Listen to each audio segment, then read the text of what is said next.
Kia ora everyone, and welcome to another episode of Find Your Front. We're excited today to be talking to our special guest. Before I do that, introduce myself, Cliff Thompson. Work for New Zealand Rugby League in the wellbeing space, and also do some work with the New Zealand Warriors in wellbeing and education as well. I'm going to throw it to my co-host here. His name is Ali Lawatiti, the great one. Ali, just say hello, introduce yourself. Yeah, kia ora. My name's Ali, as Cliff mentioned. I mainly do the coffees for him, so come down. Also, just good to hear from our next guest. First Wahine on our series, so hey, looking forward to it, excited. Yeah. And with that being said, we're going to throw it over to our esteemed guest this morning. We're really privileged and lucky, fortunate and grateful to have you here this morning, the great Apii Nicholls. Thank you. Thanks for having me here. I'm really grateful to be here. No worries. And so, Apii, maybe as an easy start point, your name, a little bit different. You want to tell us about where the origins of your name, if you know where that comes from, and who you're named after, all that jazz? Yeah, so my name is Apii Nicholls. The proper way to say my first name is Apii. It's Cook Island and it means school in English. Nice. Ooh. So we're taking that you're very smart, learned, educated. Unfortunately not, no. I'm not. Us. Yeah. It's all good. And so, yeah, you made mention Cook Island background, heritage. Yeah. Where did life start for you, Apii? Where were you raised, born? Yeah. What was your connections back to your culture? So I was born in the capital, so Rarotonga. The two villages I grew up in was Awarua, that's where my dad's from, and Mataveta, where my mum's family is from. Yeah. I was born and raised there. I went to Avatea Primary School, did my last year at Awarua, and then I did a few weeks at Te Reo College before flying over to Auckland for like a couple of weeks of just a holiday with my brother and my auntie, and then we ended up staying here. Yeah. Wow. Yeah. Okay. And so do you have fond memories, or what are the sort of most fond memories you have of growing up in the islands and back with your heritage? Just how raw and free life was like. We didn't have much growing up, but it's made me who I am today. Like I would play in the bushes with my cousins and my friends, and that was a memory that I would always remember because it's really humbling. But yeah, nice. It's probably that village life, eh? Probably like our Māori or Tanata Whenua, here with the maraes and all that stuff. I think it's kind of like it's died out for our young ones, that whole concept of living together, working together, doing it for each other. I think now it's because everything's kind of like individualized.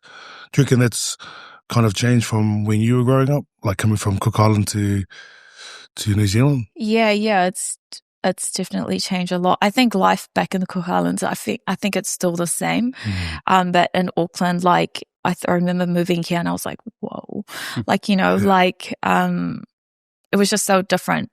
Like the roads were a lot nicer. We had the buildings were massive, and the schools were just huge. And we were wearing shoes. Yeah. Like in Auckland, in Raro, like you just wear jandals or nothing. That's still what he's doing, jandals or nothing. It's the same. Hey, man. But it's funny you mentioned about playing in the bush. I think Ali's still been playing in the bush as an adult, eh, Ali? Oh, man. Yeah.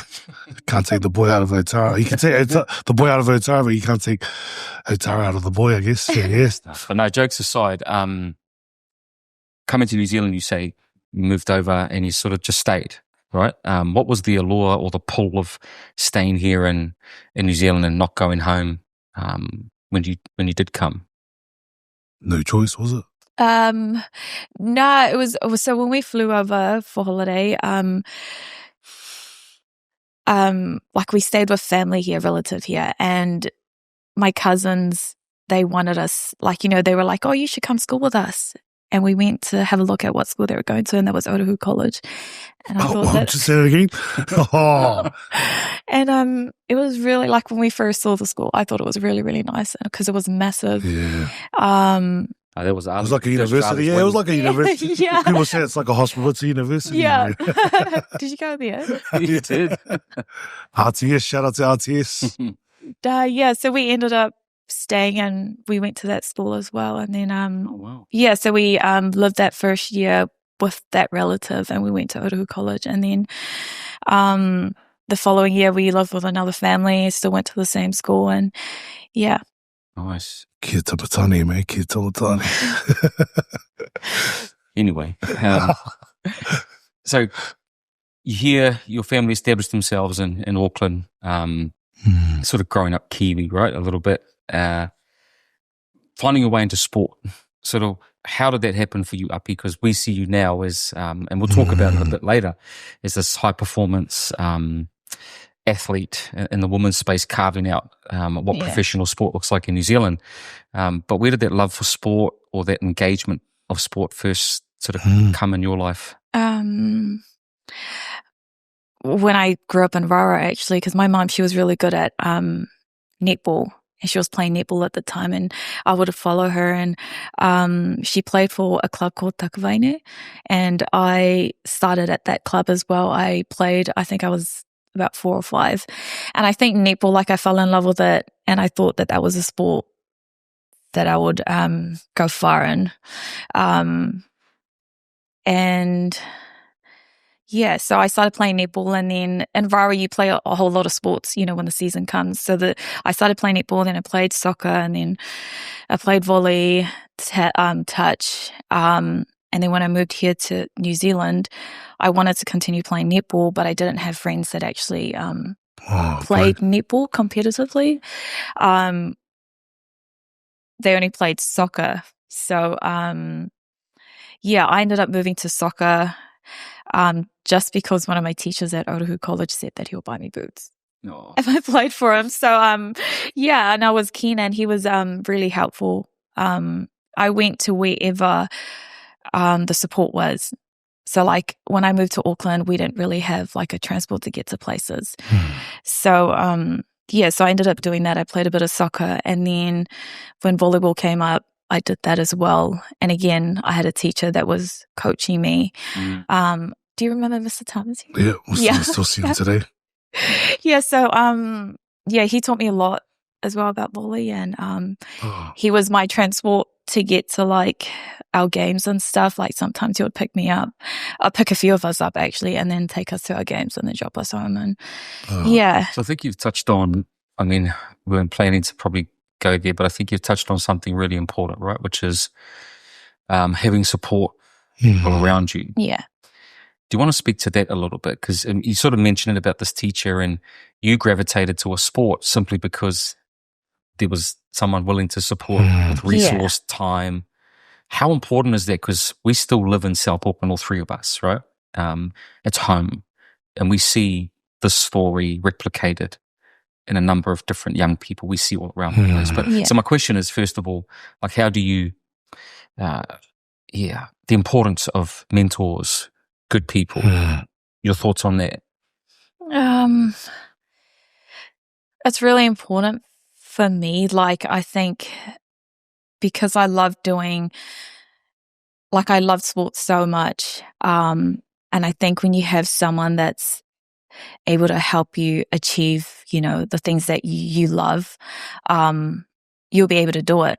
And like, I remember, there were other sports that I didn't really have the support with me. Like I played a bit of basketball as well. And, I remember like I would get transport from my school to the other school, and then we'd get dropped off back to school, but then I'd have to walk to the bus stop to catch the bus back home. By the time I get home, it's about like 9 or 9:30. And then I'll get in trouble. Like, you know, I'd go through all of that, but because I loved it so much, like I would just stick to it. So the teachers that did help me at school, like, you know, it's played a part on where I am today. Sure. Like, I don't think I would be here if it wasn't for them. Like, though I played other codes and stuff, they've helped me feel, you know, the love in sport.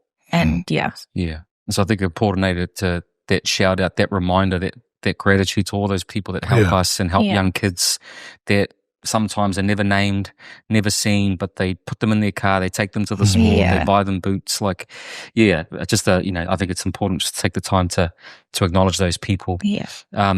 You said something else which I think is really important, because we talk often about, sometimes as parents, we put the pressure on our kids to play a certain sport or specialize young. But you made mention that you were able to play a whole lot of different sport. Yeah. What's your thoughts on that? Do you think it's important that we allow kids, young people, the opportunity to try different sport? Has it helped you as a athlete figure out what you want to do and be multi-skilled? And what's your take on that? I think so. I think just playing all these different sports, it's helped me with, my skills. Like netball, I think it's definitely helped me with like the catching. I don't think I would be able to catch high balls if I didn't play netball, But I think it's important for us to allow our kids to play all these different sports, because it kind of like, you can't just stick to one. Like I remember sticking to one and getting bored with it, and I had to do something else in order to come back to that. So playing netball like a whole year was really tough. Like I'll just play for one season, I'll play something else, and then I'll feel the love to come back to it. And then I'll, you have that hunger and you come back a lot stronger because you're excited to come back to it. Yeah. Whereas sometimes you become plateau with it and then you just. Yeah. But that's a good point, eh? Like just, having a variety of sports. But also I think, you mentioned it too. It's the transferable skills that you learn from the different sports. I think sometimes, some of our players, I think parents need to kind of understand that the more or the wider the scope of the games, the different games, I think the kids can see other stuff rather than just, like sticking to one sport. You're probably missing out on some of the other soft skills that you can learn from the others. So, it's a good point that you put out there, but also, hey, shout out to these parents that yell on the sideline. I was one of them, but I kind of stopped now. So, yeah, be nice to your kids. Change your ways.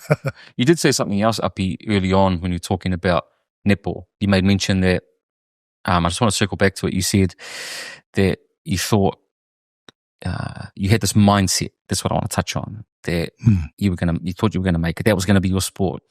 And that's quite a interesting and powerful thing to think at a young age. Like, I'm going to crack it. Yeah. At that. Couple of questions around it. Where did that internal belief system come from? Maybe confidence. Now, where did that come from at a young age to think, and even though you haven't gone the netball route, you still achieved, right? So where did that internal confidence come from to think, I'm going to play a sport and I'm going to do well in it? This is where I think I'm going to excel. I think first of all, it's because I loved it so much. But when I look back, I was really competitive and I would play I think when I was 12, I would play in under 16 grade. Or when I was 14, I was starting to play into the under 19s, I think. And then by the time I was 15 or something, I started playing at I can't remember how old I was, but it was before I moved to Auckland where I started playing with my mum in the open grade. And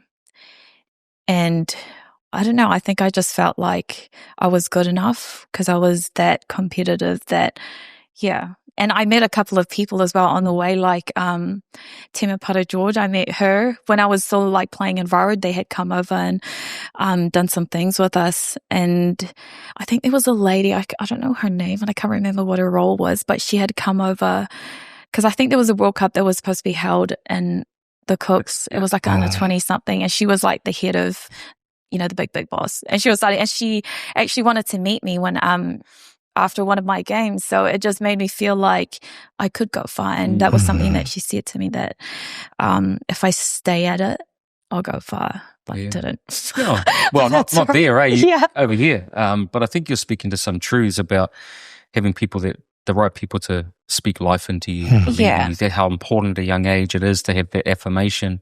But then also to know that you love something, and if you love something, to really chase it, go after it, and give it a crack. Life's too short. All that sort of conversation that we hear often. But the reality is, it's true, that we don't get too many shots at things, and sometimes we can not take the opportunity because of a whole lot of reasons. But then I think the other thing is, obviously, you're playing a high-performance sport. If you're not there to compete and win, it's, you should not be playing. I think that's what I, got from you from a young age. You competed. You probably had siblings that you always compete with. And I think that's where those competitive juices start. And I'm a big believer that if you can't compete, it's like, high performance is not your sport. Yeah. So can we ask a question on that then? Like around competitiveness, right? Because we talked about this before with other athletes, the importance of competition. But what's your thoughts on the nature of being competitive? Because like Ali's saying, he believes, and I do too, that if you're going to perform at that level, there's got to be some sort of fire in you around competitiveness and competition. But what's your thoughts around that, Apii? How much of a fire does a person need to have a competitive? Because when we talk about competitiveness, it's that line between, are you a competitor that hates to lose or do you love to win? And they're different. While they're connected, they are different things.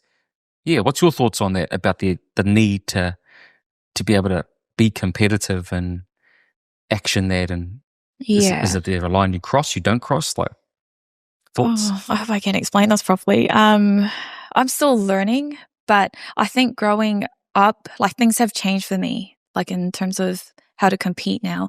Like growing up, when I was a bit younger, I would compete to win. Like I hated losing and I just wanted to win. Whereas now it's like competing for me is just doing your job well. And you're staying in it. Like you're just competing and just, you're not, like you're still working no matter what, like until the time's over. That for me, that is competing. And when I look at the opposition, I don't worry about what they are doing, but more about what can I do to compete against them, like to do well for my team and just to do my job well. Yeah, so I think it's a bit different now. Like for me, winning doesn't matter, but doing my job well matters, yeah. Because I think, if you do your job well, then everyone participates in doing their job well. Yeah. Ultimately, you get closer to the win more often than not, right? Yeah. Do you think that's, I know we might be jumping ahead here, but do you think that's it's obviously a maturity thing, but because you're a leader now, you're captain, and do you think it's important in leadership to be able to grow in some of those things? Because I know we get competitive and we want to win, we hate losing, we want to do the best, but like I'm hearing a lot of dialogue from you that sounds like it's got a leadership spin on it now. I mean, what's your thoughts about that and the importance of understanding your competitiveness for those that you lead? I'm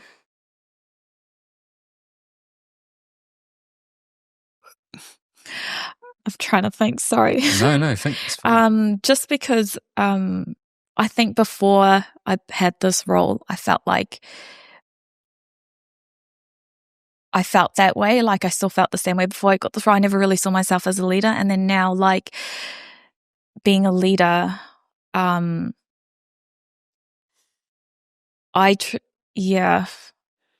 not sure if I know how to explain this. That's all right. Just whatever you're thinking, tell us. I just hope that, before I leave this game, whatever I do now to when I've finished playing, that, I leave a good mark. Like I set a good example for these girls, like, a good attitude, good behavior, and just, just always giving it my best. And I just hope that, they'll be able to follow those traits as well, because there's nothing worse than, winning games arrogantly and, just not being a good sportsman person, but yeah, I don't know if that answered your question. Yeah, well, I think this is me personally, like competing, like if you're not competing, then how are you going to get your best? Because if you're competing, then but if the best is up here, you'll be around there. But if you're not competing, you'll never get up there. You know what I mean? So I think personally, man, if you're not competing, and I see it in you, I see the example that you put out week in and week out, and that's good too. But I just think competing, man, you compete because you want to do the best. Yeah. That's anything. Like if even as a leader, if you're not competing to be the best, then you're just there to be, to... And that's it, though. Competition is not necessarily about harming the opposition. Yeah. Competition is an internal thing. Yeah. Right? So I compete, and that's a insight to my character.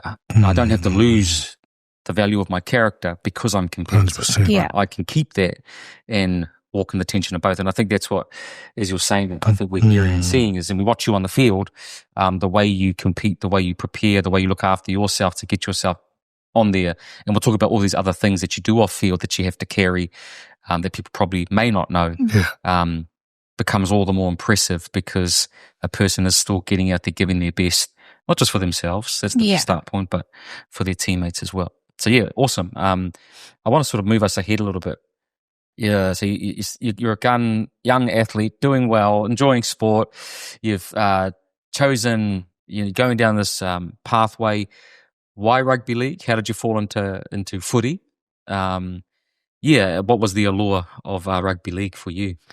Well, I started playing contact sport, which was rugby, when I was 17. That was the first time I played rugby for school, and I did it 1 year at Papatoetoe High School, so that's the year that I started playing contact sport. And that same year, a friend had asked me to play league with her for Otahu Leopards. I played 1 year with them, and then I had a break. Like, I didn't return to rugby league until I was like 25. Yeah, so I just, because a year after that, I had my first child, and I had him on my last year of school. And then, I just didn't feel like playing anymore. I just wanted to look after him, work, and, spend a lot of time with him. And then 25, Serena, she asked me to come back, and I was playing tag with her at the time. And then she just asked me if I could play, for her club, which was Manurewa Marlins. Yeah. So, the greatest club. What was that club again? Oh, no. The greatest club. Yes. Rugby league. So I went and played with her. And that was in 2017. So that was the year that I debuted for the Kiwi Ferns as well. Right. So, sorry, just because it's all happened quick. So you've not long been playing tag. You get asked to come back and play club footy, and then you're selected to represent New Zealand. Yeah. So what was that like? It was a shock. Like, I was really excited. I was nervous, and I remember when I got asked to go into camp, because Serena was still in camp with us, but then she felt pregnant, and she had to pull out. She made that decision to pull out, and then I had the opportunity then to play, because I was pretty much her backup. And then I had the opportunity to play fullback, and I didn't think I was in good shape at the time, but I think mentally I was ready. But I remember, just before my first game, I woke up feeling really sick, called my family, and I was like crying, like, I don't know why did I say yes? Why did I come here? But that's pretty good, from backup to then she was your backup, eh? No. No. So, like, what was that? Putting the black jersey on, running out, pride. You mentioned a bit of anxiety. What's all the emotions going through making your debut and then standing out there hearing the anthem? Yeah, can you take us back to those moments? Yeah, it was just so much going on. Like, I was physically, like, I was shaking, I was nervous. I didn't know what to think, because it was just massive. Like, I didn't really have a build up into that. Like, I just went straight to Kiwi Ferns, and but I had my family behind me, and that helped me get through the hardest part, which was getting onto the field. Like, prepping from that morning to getting onto the field, national anthem. And I think when they started singing the national anthem, I was like, I'm here. And I just felt really proud. So I was still shaking. Yeah. Was it against Australia? No, it was against Canada, first game. Yeah, right. Yeah. And so what helped settle the nerves? What was the moment? Can you remember? Was it your first touch of the ball, the first hit up?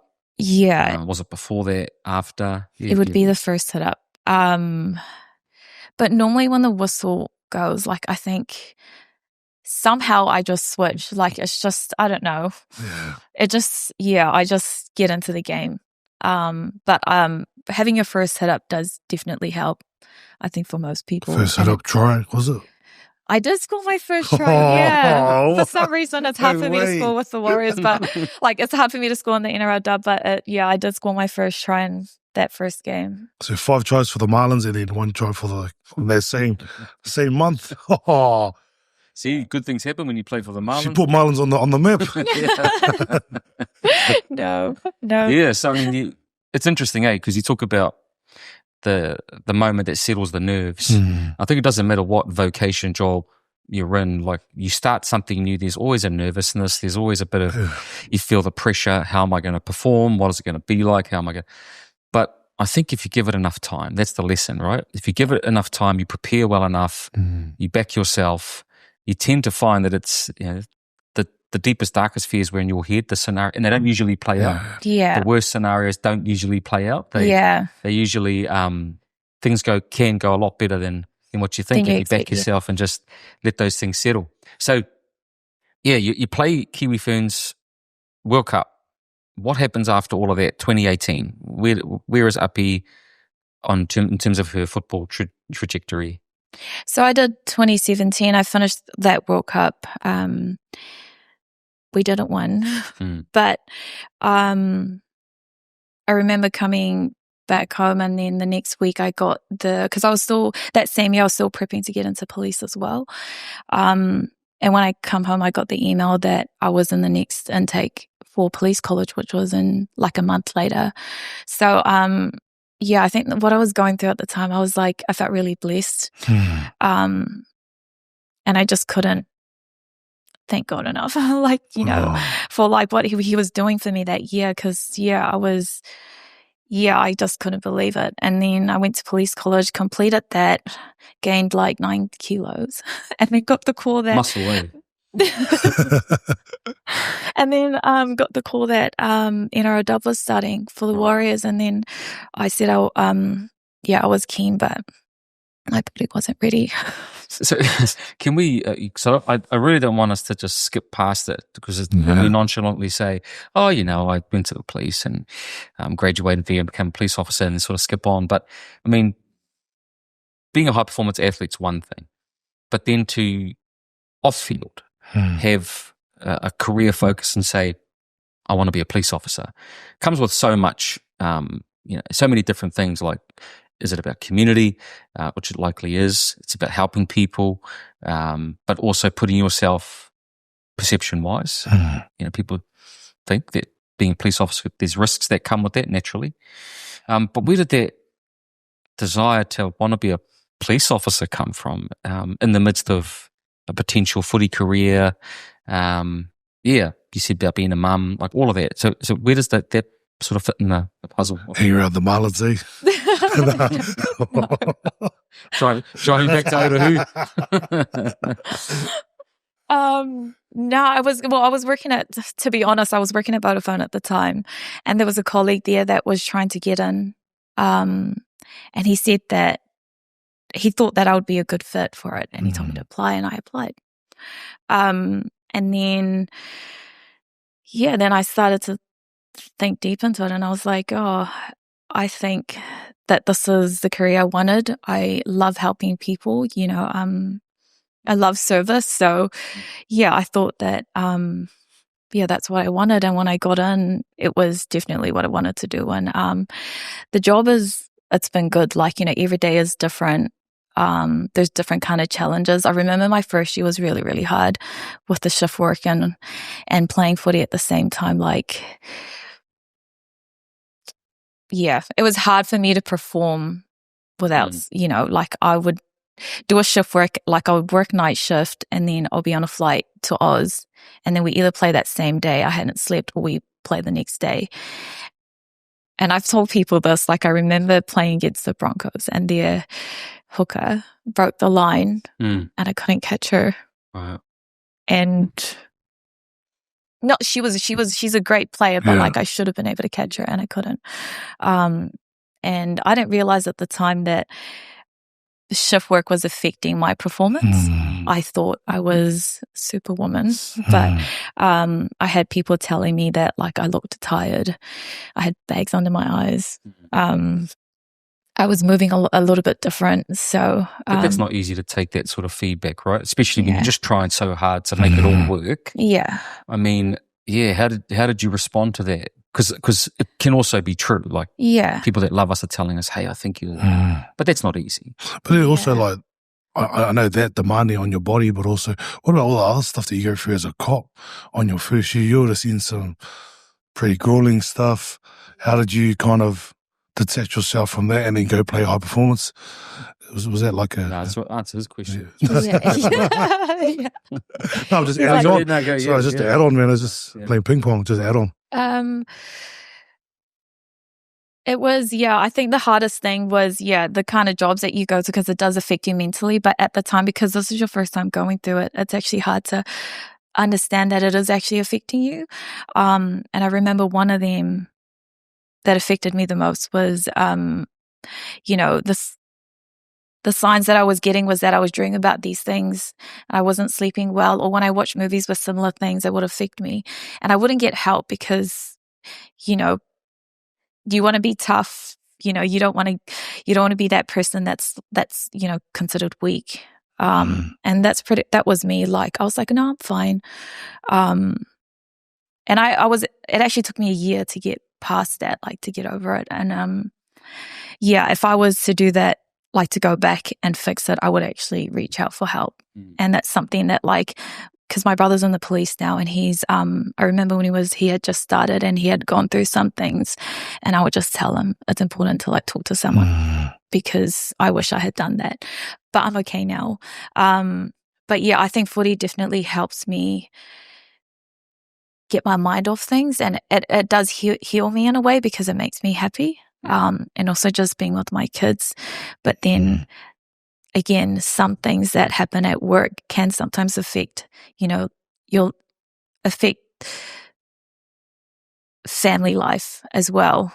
And I've been able to see counselors and psychologists just to help me through that as well. So I appreciate you saying that, because again, the courage to share about how we deal with these and wrestle with, ourselves, our own minds and our own emotions, and the fact that you've said you reached out for help, because that's our message for people. Like, this whole platform is about, man, life's tough enough, eh? And you play, I say this all the time, you play a gladiatorial sport where you're running into people all day long. Like, that's tough enough. Let alone having to try and be tough mentally off the field. It can be really, really difficult.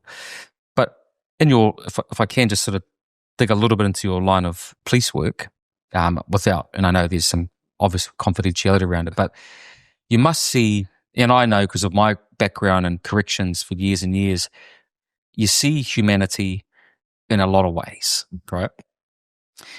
And you see some of the worst things, like Ali mentioned. You must see hear some horrible things. But then you also see these beautiful moments where human beings are capable of great things and kindness and care. With your years of now being in the force, where do you land on human beings? Like, how are we as people? Are you still hopeful and optimistic about that people can be kind, that even on a person's bad day, they're still capable of good? Because I know that working in this space can also, if you're not healthy, make you very negative about life and people. So, what's your take on the state of human beings? Are you hopeful for us? Are you hopeful that people, do you keep that in mind when you go out there and you see terrible things that, maybe it's their circumstances? They're just interested to hear your position on it. Yeah, it is. Yeah, it is hard because sometimes people's circumstances, it comes from their upbringing and they don't know any better. Those are probably the hardest people to support and help, because they've gone through the worst. And it's really sad. But for me, I just try and show kindness so that, because they've never had that before, and sometimes they might not even accept it. But hopefully down the line, they will, like, it'll change their life, because they probably don't think that there's good humans out there. But if you're the person that changes that for them, I think it'll change their life. But yeah, and I am hopeful that humans, that the ones that are going through real dark times right now, that there's a bright light on the other end and they'll be able to get there. But yeah, it's just really hard because sometimes it's hard for me to understand what they've gone through, and I don't understand it, but I try to. Yeah. But yeah, it's especially the young kids that, we have to, yeah.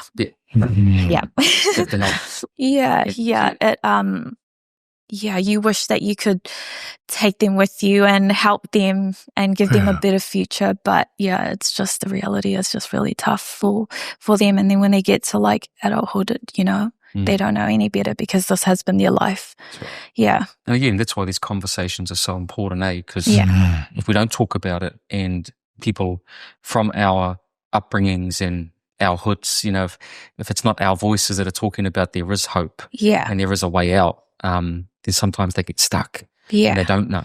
Yeah. But I want to circle now back to sort of talking about going to your career a little bit more. Fast forward to sort of COVID happening. You make the inaugural Warriors team and all of that sort of, and I know we were talking off air about that, a little bit about that experience for you, but if you don't mind, COVID happens. And so you're in this inaugural Warriors women's NRLW team. It's exciting for the country, exciting for the women's game. And then, COVID happens to the world. Yeah. For you personally, what was that experience like, being in this sort of forging new ground and then having it all halted? Tell us a little bit about that.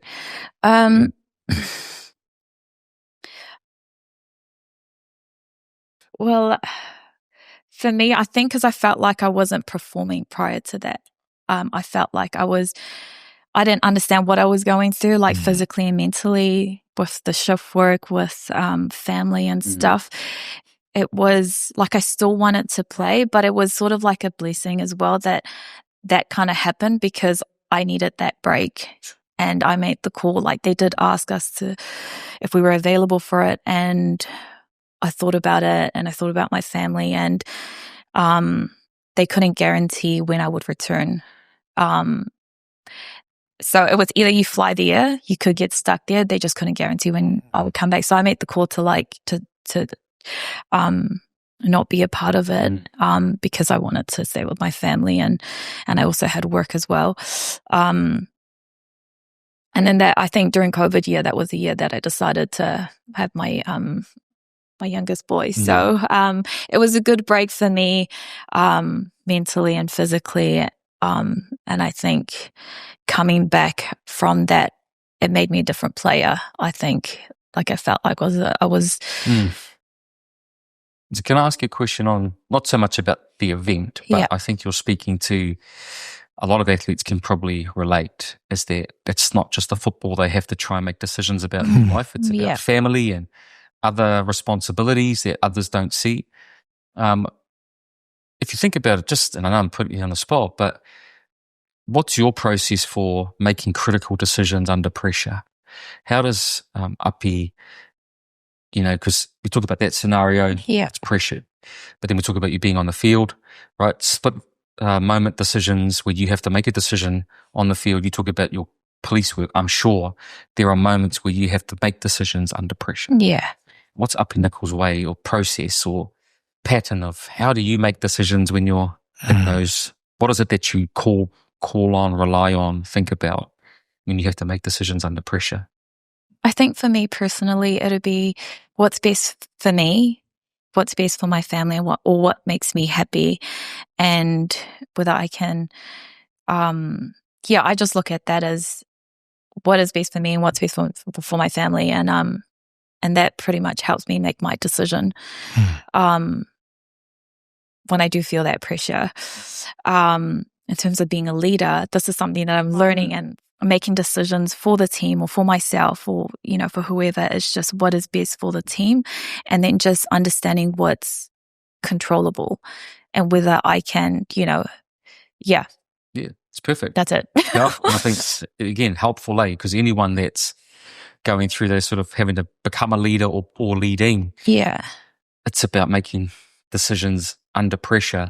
And sometimes it's not even about making the right decision, it's making the best decision with the information you have at the time. Yes, with the people that you have around you. And so you do the best that you can. And so to encourage you on that, that's awesome. It's powerful. It's helpful for us to think about as we sit here and talk.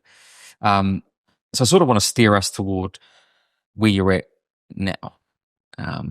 So you come out of all of that stuff, and then because I know you went to Super Rugby for a season, was that right?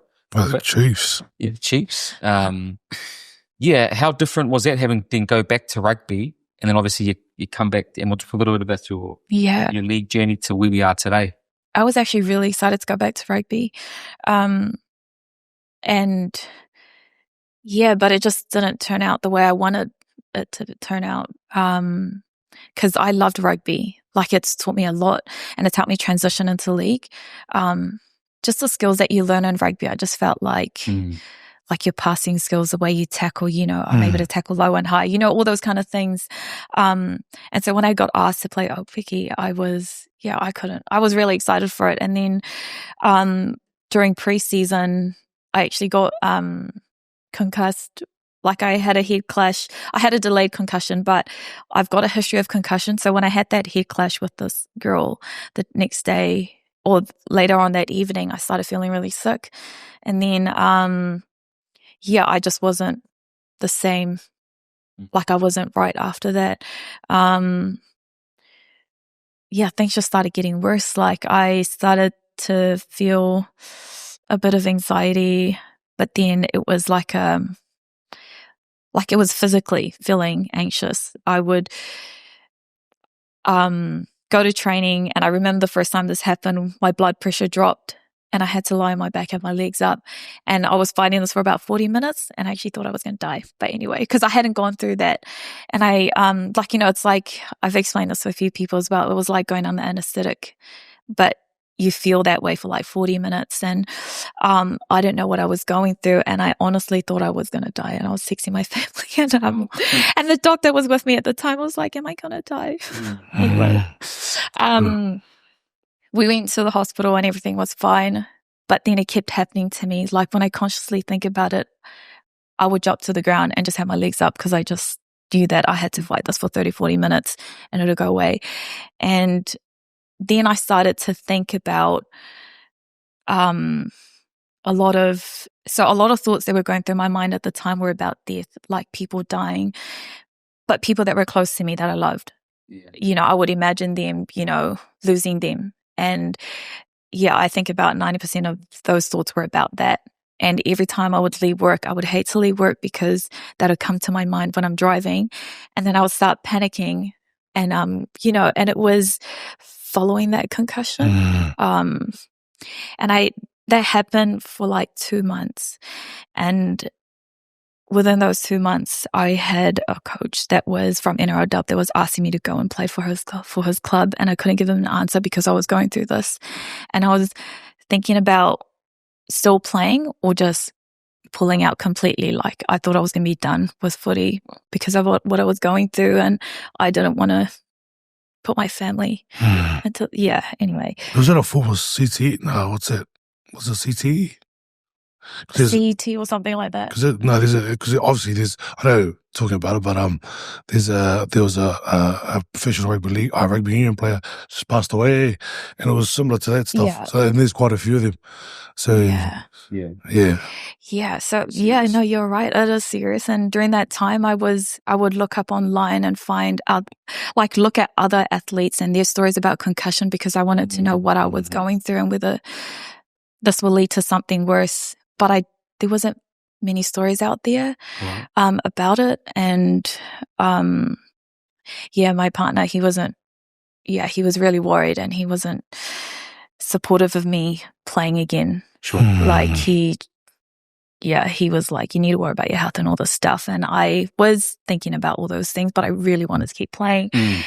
Anyway, I decided to go to see it, like, because I went to the hospital about like 4 times and I kept asking them for a CT scan, and they gave me 3 CT scans and nothing was wrong with me. So a nurse said to me, like, she asked me all the symptoms I was going through, and she's the one who said that you probably have anxiety. And then I started to look everything up and thought that that's probably a symptom of, you know, the concussions that I've had in the past. So I went to see a psychologist about it.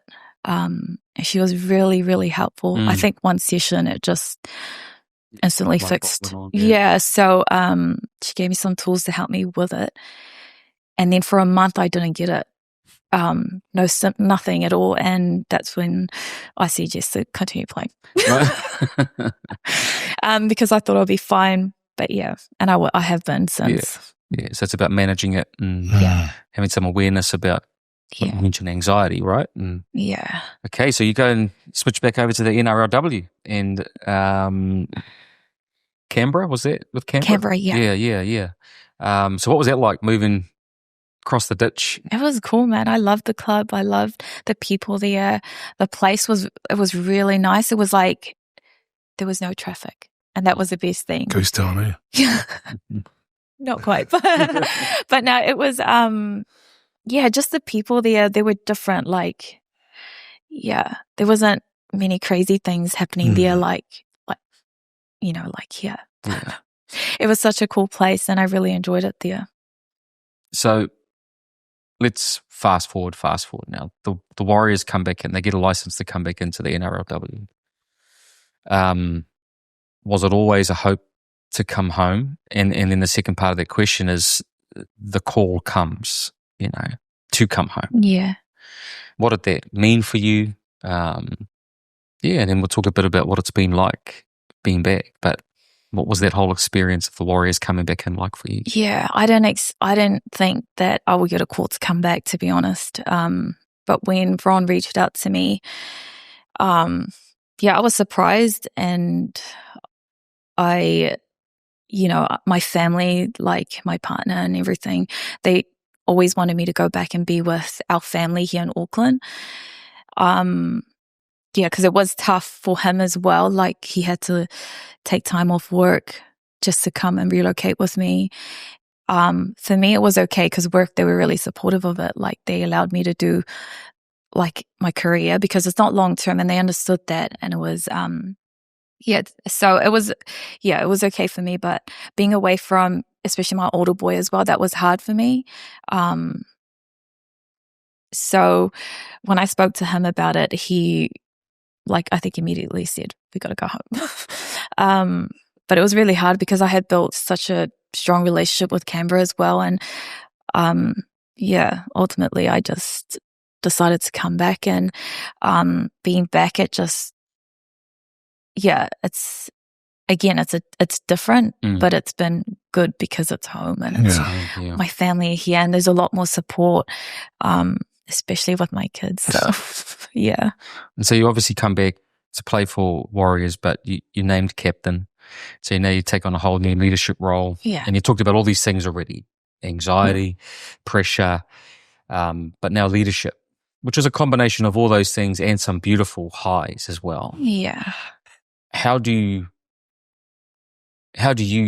sort of confront leadership? What's your leadership style? What's been the greatest learnings so far in your role as leader, captain of the Warriors?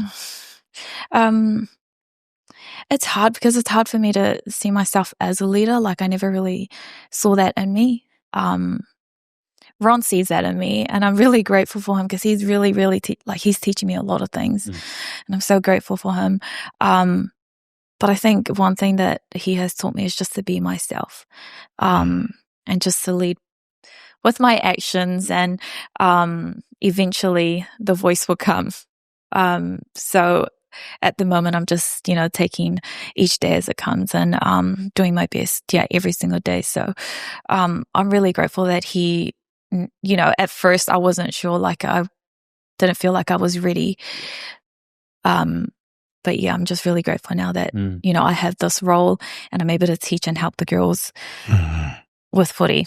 And it's interesting, because in all my years of sort of being around leaders and leadership stuff, like usually the most reluctant leaders have something in them that is needed, is required, is great, because I think that reluctance is not really because I'm not worthy or good enough.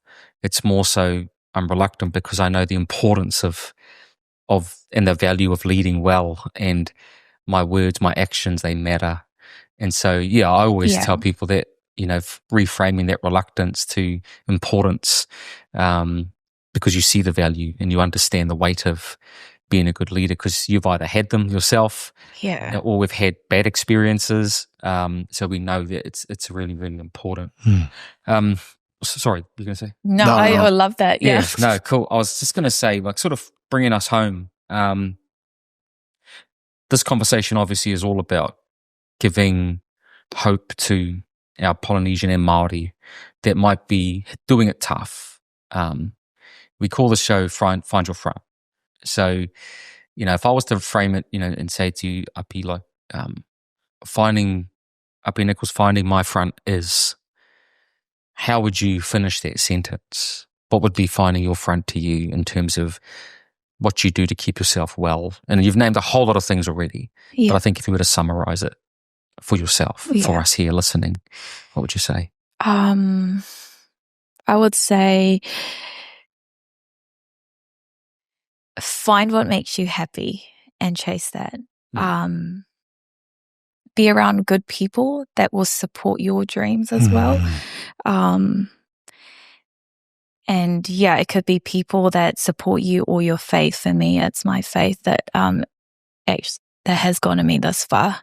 So yeah. Yeah. It's important, because I know we haven't talked much about your faith, but I think you've sprinkled it through our conversation, the importance of that. And I think a lot of our listeners also can identify with being connected to God, relying on those people that you have within your faith circles, you know, really, really important stuff. So look, before we finish up, I've got a few more sort of fast fire questions I want to throw at you. But Ali, did you have any other questions or thoughts you wanted to say to Apii before we? No. Well, man, you know, amazing story. Continue to do what you're doing. You are a leader, even if you don't know what or what, but I'm sure our young ones out there, or not only in your team, that are listening or watching, that, you know, I'm sure they'll be inspired, especially our wahines. So thanks for coming, you know, and telling your story. It's amazing, but also I'm sure that's going to inspire and encourage a lot of people in so many ways. Thank you. 100%. So I've got a couple of fast fire questions for you, Apii. You ready to go? Let's go. Just do it. Your first responses to some of these. So first one is your game day music. What's in your headphones? What are you listening to? A uke. Just random songs. I like Ed Sheeran, Kaswana Hill, or is that Jamie Morrison? What's that? Do you know that song? This guy, he's a muso. I'm Jamie Morrison, guys. Jamie Morrison is something, I don't know. Yeah, just good. Some like nice, you know, slow, easy listening. Okay. Yeah, easy. So you're not there blasting something heavy and hard to get yourself going. Cool, calm, relaxing. Yeah, chill, mate. Nice pre-game meal. Or night before. Just whatever the food is that they give you. So like we have like, obviously when we fly away, we've got like buffets and all of that stuff. So like carbs, protein, whatever's provided, I'll just have. Yeah. Nice. Sponge ball. And what's your go-to coffee? Oh. Vanilla latte. Vanilla latte. Beautiful. What's this? I just got into this. So. The bakery out in Drive, eh? Shout out to you guys. Free coffees, please.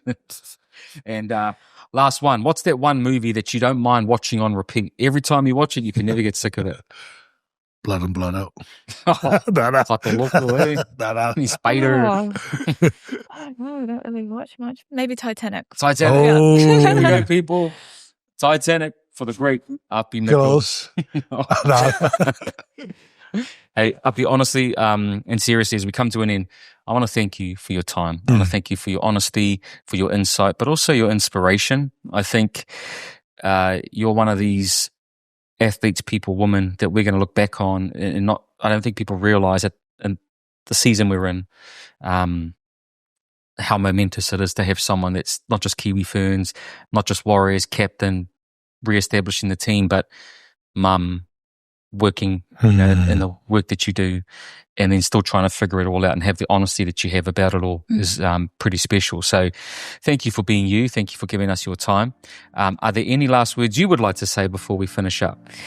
I just want to say thank you guys for having me. Yeah, thank you.